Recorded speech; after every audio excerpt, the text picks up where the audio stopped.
There's so many companies out there, but it's like you said today, and we were talking about, if your conviction that you are, it's like a sale. If your conviction is that you are the person that can get them the furthest in this industry, yeah, there's 30 other CEOs in your city alone. We all know that, but if your conviction that you can take this random person and make them way more successful than any of these other guys could, then it's your duty and obligation to go and recruit that guy.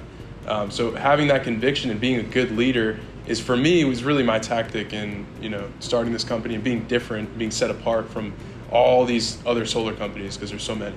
Yeah.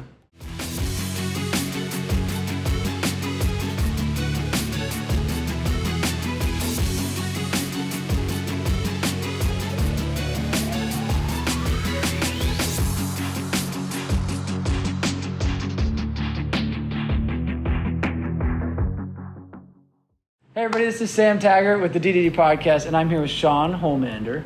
We are in Tampa, Florida. He is a Rhode Island local implant into the great warm weather of Tampa, and he runs a company called Rise Solutions, or Solar, right? Rise Solar. Rise Solar. And basically, 22-year-old CEO, taking names, crushing it, blowing freaking minds. And I just spent the whole day with Sean, and it's been fun to see you grow.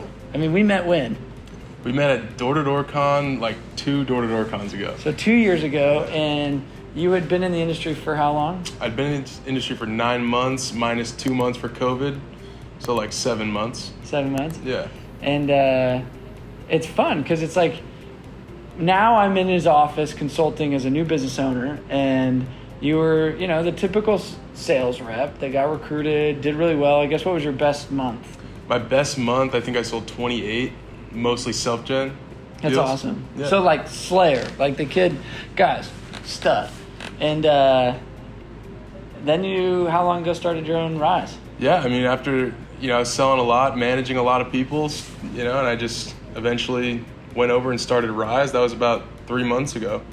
So, we're at about 10 people now. We're still at grassroots, humble beginnings, but we're figuring it out. And it's been awesome having you out here because, like I said, you were my first mentor in the space, and, I've learned a lot from you. And we're going to be moving fast because we have you in our corner. Love that. Yeah. No, I'm excited. You're my favorite people guys. When I pick up clients, I'm oh, fun. They've got the hustle. The worst is when I got some, no offense if you're listening and this is you, but I got 60-year-old roofer dude that's been I'm just need to hire some door knockers, and, I'm good luck, dude. Why would they work for you? But you're out there still hustling. You're out there still slaying. You're out there, figuring it out, investing in you, growing, leading, developing. But you don't know what you don't know. And the fact that you're humble enough to say that and say, I need people in my corner is powerful, because I still think there's a lot of people out there that take too much ego to be hey, tell me what I don't know to accelerate the learning curve. Yeah, I mean, you got to realize, that's why I'm here. That's probably why you're here. It's because you, dropped your ego and said, yeah, I'm a good salesman, but I'm not a great salesman. Dude, and you had to hire people and bring people in that knew more than you. There's always someone that knows more than you. I was telling Kate, I was I $50,000 last week in coaching. So I was I still pay a lot of people. I think this month alone I spent $75,000 on coaching. Yeah. And people are wait, but you are one. I'm yeah. And speed of the leader, speed of the team. If I don't accelerate my learning and development and find my blind spots, how am I supposed to come back to the clients and people that I lead and show up for them 100%? Yeah, and that's why your business won't just stay steady. It'll always grow. It'll always keep growing because you keep learning. That's why you're such a good coach, because every month I follow back up with you, every quarter you got better. So I'm going to get even better. Yeah. So it makes people. This principle applies to why work for you too. You know what I mean? It's a lot of times people managers will feel, and maybe this is what happened to you. And we're not going to say names or anything, but it's there's a point where you felt the value exchange of company owner or leader above you wasn't there, therefore you chose to look elsewhere. Yeah, of course. Yeah, I mean, I'd been thinking about it for a while and stuff, and as soon as the value exchange just wasn't there, I just went and I felt like I had the ability to take my ego down enough, and I knew I was going to hit you up very soon, and I hit up other people that were going to show me the way, you know, and nobody will give it to you like in a box how to do it, but you hit up enough people and we make so much money in this industry. If you're in solar, if you're in something else, like I'm sorry, but and really in anything door to door, you make so much money that if you're not investing that into your knowledge and how to run your own business, because you are your own business no matter what, no matter who you work for, if you're not investing that back in to run it 10 times better the next month or the next quarter or the next year, you're just wasting your money. If you're spending it on really anything else first. So if you're making money, if you're making good money, I think the first thing you should spend it on is yourself, and then, you know, like real estate or an investment for your future. But the first thing is yourself, because if you can 10x your income because you made a quick investment in yourself, then, you know, that's just gonna speed up the process of you investing in other things or you investing in the things that you want to invest in, like real estate, you know, something else. Whatever. Yeah. It's funny. Literally, I was just talking to a friend today, and she's just like, well, I spent 10 grand in 3 months, but I made that back in 48 hours with my coach. And I was like, you don't need to justify me. Like, I was like, I know you could make the 10 grand back. Like, you know, you just said I spent 30 grand on, you know, going to this thing in Boston, or, you know what I mean? It's just like, I'm not cheap, you know, and watching people kind of quiver when I even bring up how much I cost or what I do, and then knowing how many times over I've helped companies hit over $100 million in sales and helped them grow to 100 sales reps, or knowing that, I'm like, do you know what I'm about to do to you? Yeah, if they quiver, then it's because they haven't been in business long enough, or they haven't tried investing in themselves yet. Because every time you do it, pays back every time. So. Well, it's an intention. So I think the problem is when you have to put your ass on the line, which is your dollars, you know, I better get all the juice out of this. Like, I know even if it was subpar, I'm gonna try to find an ROI so that I don't lose. Yeah. Like, I'm gonna do my best to make sure I get out of this. The problem is like, you know, and this is an interesting concept. The difference between I have a mentor or a friend that's smart, that you don't invest anything into, and you're expecting to get these big returns from just having good conversation with smart people. That's helpful, but it's different than saying I went to an actual diagnosed counselor or a coach or a person I paid money to say it's structured, it's organized, they're invested as much as I'm invested.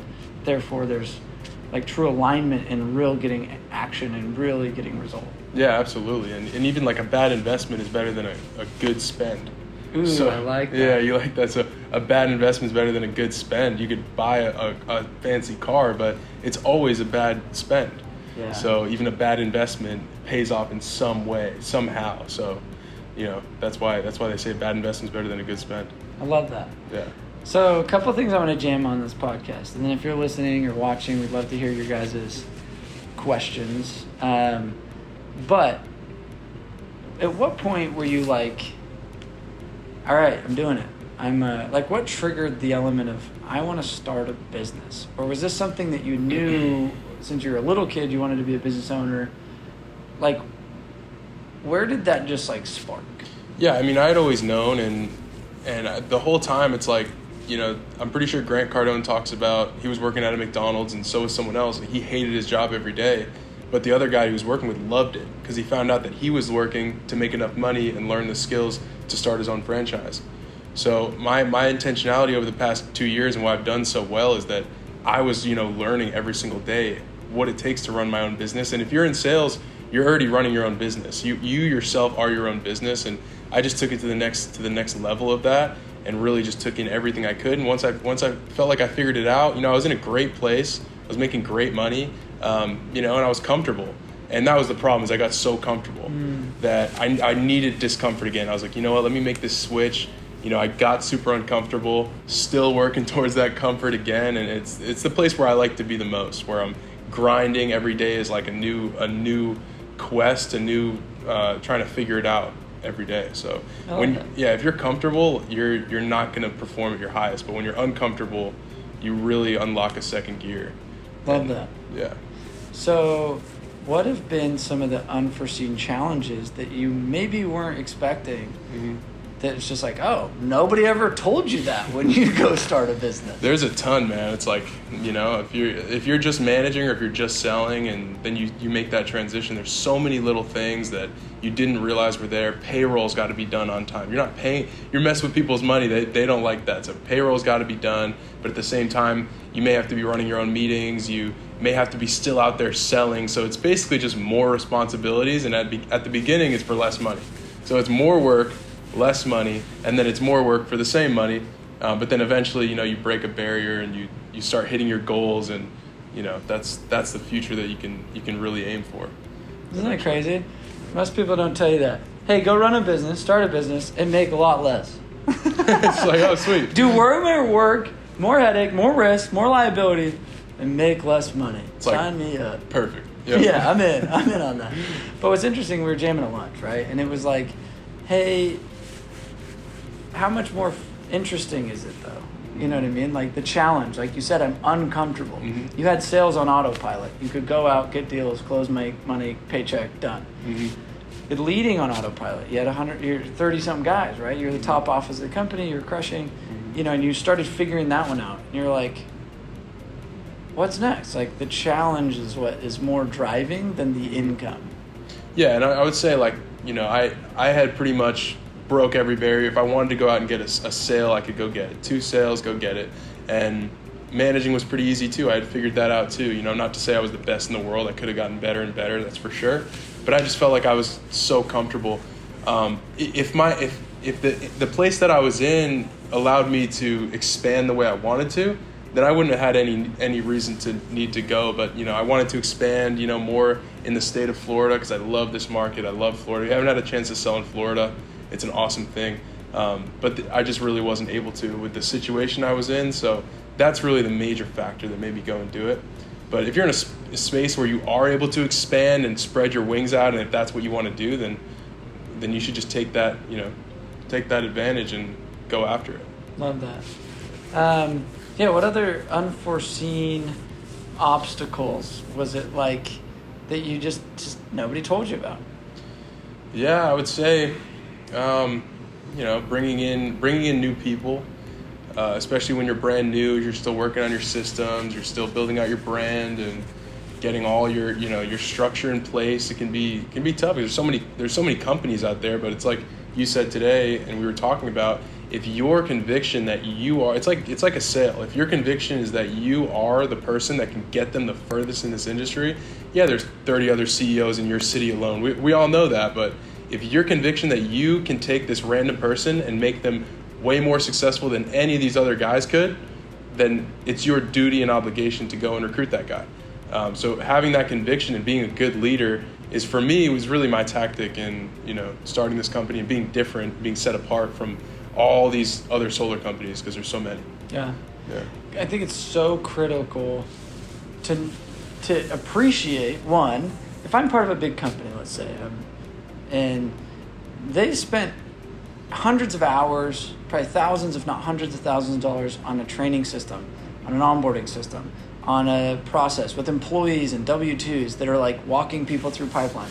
When you're the new owner, you're literally getting them their shirt, they're getting their logins, creating their, offboarding, onboarding, like you're doing a lot of those things. And sometimes when you're trying to get in a recruiting battle, you don't realize that there's recruiting weight to that. Well, I work for you. These guys have like an automated, streamlined, perfect track record showing me why I would be successful. And I'm risking what? Going with a startup? Yeah, I mean, there definitely could be an argument, that's for sure. But you have to realize that the bigger the brand that you're going to go work for, you're paying for that brand. So if you go to work for a big brand, you're kind of paying for that brand, in whatever you do. And also, when it's a smaller team, you have a way more focused attention on each rep. Like when you have a big company like the one you're talking about, like Vivint or something like that, a big company, it's much more like diluted and there's less focus on each individual rep. So, in a smaller company, you have literally like the CEO who's so invested, so dedicated, like focused on you one-on-one. Yeah. It's a smaller company. So, there's pros and cons of both. But again, if your conviction is just higher, that I'm going to put more energy and effort into these people than anyone else, then, you got to back that up. You got to go do it. But that's what's gonna separate you. Love that. Guys, people pay attention to that conviction and probably resonate more with that than you probably give credit to. I'd rather follow a leader with passion, with a drive, with a mission, than jump into a structure that's just like robotic. Like I'm a pawn in the big game, and it's like you said, you kind of get lost in the weeds. Yeah. And it's like, what are we driving for? So I think here's a tip for any advice or for any new entrepreneur out there is, I simply asked Sean, I said, why does this business exist? Mm-hmm. And his first initial reaction was like, I want to kick this dude's ass, I want to kick this dude's ass, I want to kick this dude's ass, I want to freaking be the best. And I was like, good. That's a good why. Mm-hmm. And I said, but that's more of a who. And I say, there's got to be a reason that's more in depth that one must explore to say your business exists because of. Mm-hmm. And that's something that I would recommend any young entrepreneur out there to really get clarity and practice, like telling that story, sharing that mission, giving it like weight and polishing it so that when somebody asks you, what do? You don't answer with just simply, this is what I do. But you say, my mission is this. Mm-hmm. Like mine is to unify, up-level, bring honor and integrity to the door space. Like people are like, oh, whoa. And how I do that is I run masterminds, events, and tools and online trainings and, you know what I mean, in other ways.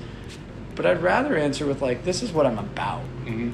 You know what I mean? And I think business owners are like, well, I just wanted to make a better paycheck. And I'm like, no, it'll get really messy early when you realize you don't have better paychecks and you're like, this is hard. Yeah, exactly. And you'll go right back. Better paycheck, but again, it's just more work with less pay a lot of times. Yeah. Yeah, you got to have a why. You have to build your business, whether you're selling or you are starting your own business, around what lifestyle you want to have. And you know what lifestyle you want to build. Do you want more income to go and invest it, or do you just want more time to go and have free time? If you're not building it for a reason, then it's going to just end up being discombobulated. Just be a job. You're just buying yourself a harder job that makes you less money. And then your mission statement. You say it all the time. I heard you say it like 3 times today, and it's like, I'm Sam Taggart. I carry this. This is like my brand. This is my logo. This is what I do. So anyone that's looking for that, even remotely, and they see you, they come across your path on social media or in person, they're automatically like, this is the guy I need. Yeah. Because you have that strong mission statement. And it encompasses, a mission should be including, meaning it's not just like, well, I just want to make more money. It's like, the mission has to be, I'm doing this selflessly so that I can impact this, or change this, and I think that's a vital piece is starting a business. So, kind of shift gears a little bit. What advice would you give to the new sales rep? Like, obviously you started out, however you got your start, but like, you became a top performer pretty quick. Mm-hmm. You're young, you're sharp, but like, what makes a good sales rep? Yeah, if you're brand new, what you really want to do is like, and a lot of people have a hard time with this, but if you can lock yourself, like imagine you're locking yourself like in a prison cell for a year or two, and just focus, just put your head down and just figure it out. Get over that learning curve. You're going to have tough days where you put up a bagel. You're going to have days where you're like, dude, I kind of want to quit. Like, this is so hard.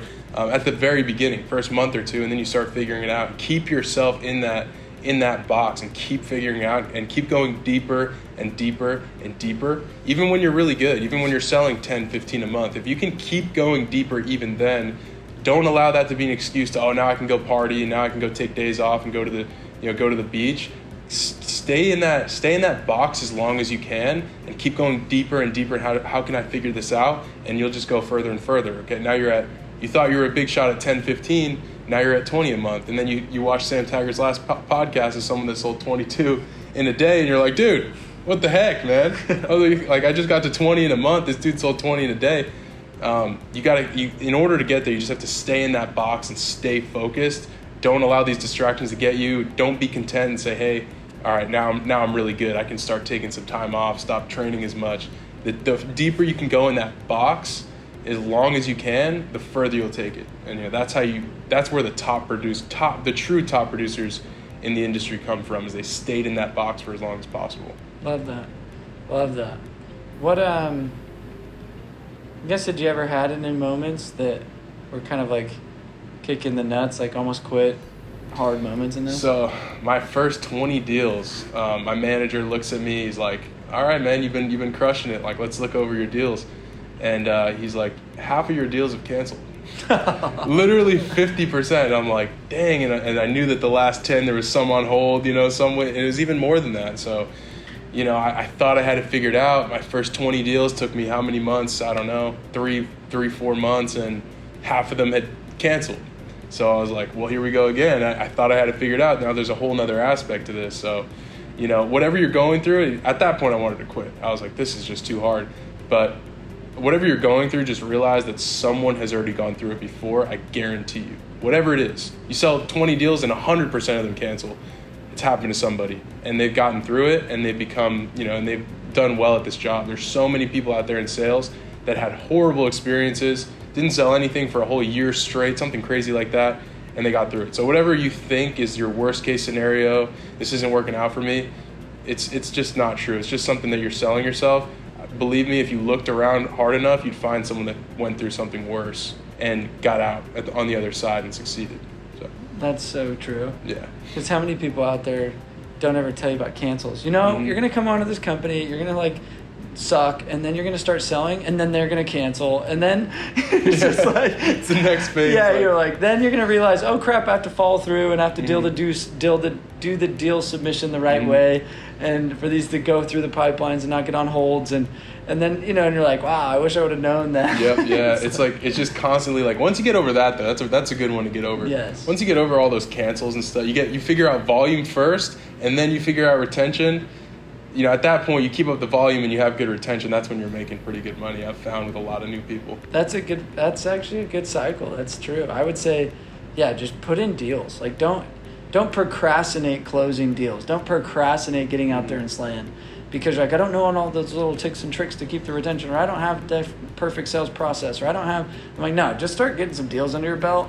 You'll learn through doing. They'll be a little sloppy at the beginning. You'll have a couple weird ones. Mm-hmm. But I think overall, I would agree with that advice of get your volume, then fine tune the process and lower your cancels, and how quickly can you go do those things. Yeah, and it might be contrary to popular belief. No, make sure you're always selling perfect deals, but there are no perfect deals. No, and the way you're gonna find out how to sell better deals that retain better is by selling a ton of deals and just doing as best as you can and seeing what happens with the ones that did cancel, because I don't care who you are. You could be Sam Taggart, you could be anyone. You're going to get cancels in this industry. Cancels.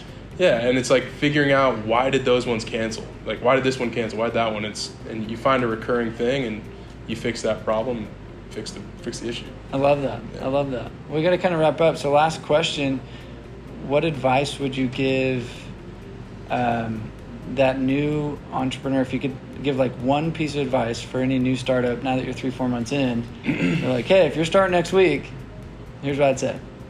Yeah, I mean, for that, it's there's a lot of advice I could give, but the biggest one is probably, if something horrible happens, some catastrophe, it's what I just said. Somebody's already been through it before. So the main thing is, if you stick to anything long enough, you will succeed.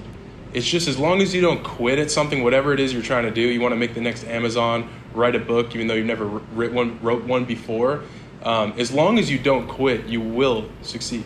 Love that. So when something horrible happens and you want to quit, just remember in your mind that somebody's been through this. I guarantee you something way worse. There's people in different countries that are going through way worse stuff and that are getting through it at the other end.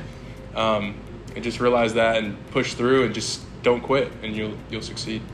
This is very good advice. And you said something today that hit me that was I know you're going to make it work, is when you said, and if you're listening to this, it's not about you individually, but it was more, if all the people that were on my team today might not be here in a year. Mm-hmm. And it's that's a good perspective of just saying, that doesn't matter. I'm committed to making this a win, regardless of who is it going to be with me at the finish line, or when we sell, or when we go hit 100 million, or whatever that is. But I'm committed to that. With you or without you, it might be people I still yet to know. Mm-hmm. And nobody's written up their business day one and said, it's going to be Tom and Steve and John at the finish line with me. 99% of business owners I get to know, they're yeah, 3 years 3 years in, I had to let go of my main partner, and then, you know, bought this guy, and this changed, and then I randomly hired this guy, and then we blew up. And it's like, I would have never thought it like that. Yeah. It's like, we pick the destination and let the path come, not pick the path and let it lead us to the destination. I like that, yeah. Right? Yeah. So it's like about picking the destination and just let God choose the path. Yeah. Versus the other way around. Yeah, you don't know what the road's going to look like. You just know. I just know I'm going to get there. Yeah, I don't care what happens. I'm getting. Where I go in between, it's going there eventually. Yeah, so, I'll get there. I'll get there. Well, I appreciate you being on the show, man. And this has been an awesome on-site and just fun to really work with you and your team. And so this is good, man. Yeah, this has been awesome. I've been waiting for this for a long time. So thanks for having me on the show, too. It's been awesome. Okay. Much love. Peace out, Facebook. Peace. Live.